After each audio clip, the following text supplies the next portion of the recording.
दुनिया में कई ऐसे देश रहे हैं जिन पर अंग्रेजों की हुकूमत रही है। कतर एक ऐसा देश जिसके गुलामी से निकलने और दुनिया के अमीर देशों में शामिल होने का भी सफर कुछ आसान नहीं रहा। साल 1850 में एक देश के तौर पर कतर वजूद में आया था।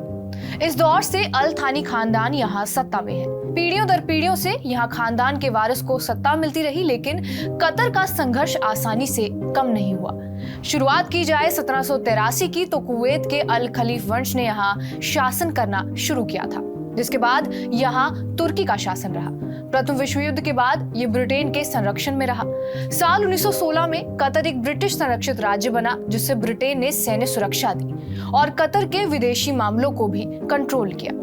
उसके बाद अल थानी परिवार ने यहाँ पर अंग्रेजों के साथ मिलकर शासन किया। 1971 में स्वतंत्रता मिलने के बाद 1972 में खलीफा बिन हमद का शासन यहाँ शुरू हुआ। पहले तुर्की और बाद में ब्रिटेन ने इसे गुलाम बनाया। कतर गुलामी और गरीबी दोनों से लड़ता रहा। हर तरफ रेत ही रेत थी। ये एक तरफ सऊदी अरब और तीन तरफ से समुद्र से घिरा था। उस दौर में यहाँ मूंगे का व्यापार देश की अर्थव्यवस्था का एक अहम हिस्सा रहा था। दूसरे विश्व युद्ध के बाद कतर में ब्रिटिश हितों का ध्यान भारत की स्वतंत्रता 1947 में पाकिस्तान के निर्माण और कतर में तेल के विकास के साथ बदलता चला गया। 1949 में दोहा में पहले ब्रिटिश राजनीतिक अधिकारी जॉन विल्टन की नियुक्ति हुई, जिसने एंग्लो कतर संबंधों को मजबूत किया। इसके बाद तेल निर्यात शुरू हुआ और तेल राजस्व देश के राजस्व का मुख्य स्रोत बन गया। मोती व्यापार में गिरावट आने लगी और इस खजाने का मुख्य इस्तेमाल कतर के बुनियादी ढांचे को बनाने में किया गया। 1950 में यहाँ कई जगह तेल और गैस के भंडार की खोज हुई। इसके बाद कतर की किस्मत बदलनी शुरू हुई।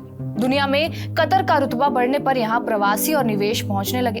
आबादी बढ़ने के साथ ही साथ यहाँ पैसा भी आने लगा। 1950 में यहाँ की आबादी 25,000 से भी कम थी। 70 के दशक तक ये आंकड़ा 1 लाख तक पहुंच गया और अंग्रेजों से आजादी मिलने के बाद ये एक आजाद इस्लामिक मुल्क बना। आज की बात की जाए तो यहाँ 27 लाख से ज्यादा लोग रहते हैं। कतर ने तेल और गैस से अपनी अर्थव्यवस्था की नींव को मजबूत करना शुरू किया।